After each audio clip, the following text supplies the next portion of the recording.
Adam alayhi salam, he came down onto the earth. He was sent to the earth. There's a question.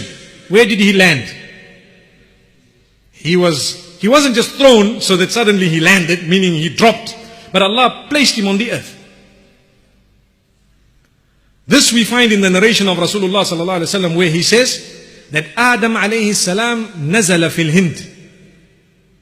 He came down in what is known as the Indo-Pak subcontinent, precisely Sri Lanka. There is a mount there known as Adam's Peak. If you go there, you will find it green and beautiful, as though it is not from this earth, but it is. I'm not trying to imply anything, but I'm just saying it is so beautiful, maybe because the Sri Lankans have kept it that way. But it's a beautiful place.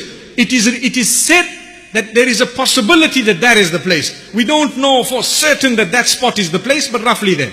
What about Hawa? Where did she come down? In Jeddah. Where is Jeddah? Jeddah is in the Arabian Peninsula, in what we know today as Saudi Arabia. And what is the meaning of Jeddah or Jeddah or Juddah? It means the grandmother. It is named after her. Subhanallah. Now what happened? They started looking for each other. I remember, meaning I can imagine, I'm just saying it for myself, I can imagine them thinking, I remember there was someone, we had Hawa here, where is she? Let's start looking. And he started looking, subhanallah. If you picture it, you can imagine. And Adam alayhi salam began to walk. And he started walking towards where the sun was setting. He started walking towards the west. And Eve, Hawa alayha salatu wasalam, as a female, she didn't walk too much, but she also tried to look for Adam alayhi salam. No, that does not mean that women are not interested. No, not at all, not at all.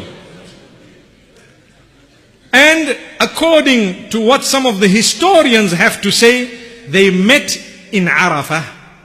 And this is why, where the white pillar is, the historians have made mention of, I haven't found it in a correct narration, authentic narration, but they say that where Arafah is, where we actually gather, that is where the two met. Wallahu a'lam, Allah knows best.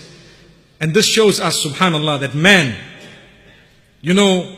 when we are separated from our spouses, it should hurt us. It should make us want to get back. We should do anything to solve the matter. This is what it is. I think that is a lesson that is drawn here. If we want to learn something from Adam alayhi salam, he didn't just wait for another woman to come along. No, he didn't. He knew that I have a wife. Let me make an effort. And do you know, he walked half the globe, imagine. And he got to her. Allahu Akbar. Allahu Akbar. Imagine what must have been. I don't know, it's not made mention of in narrations, but there's no harm in thinking. What must have been the emotions when the two saw each other? They must have thought, I don't know, but I'm just imagining. Subhanallah. Imagine after what effort. How many of us are prepared to solve our marital problems by making even 1/1,000,000th of that effort? It's a lesson. Today, a small thing, we flick the marriage off. Small thing, flicked off. Go for someone else. Small thing, it didn't work. Why? For what?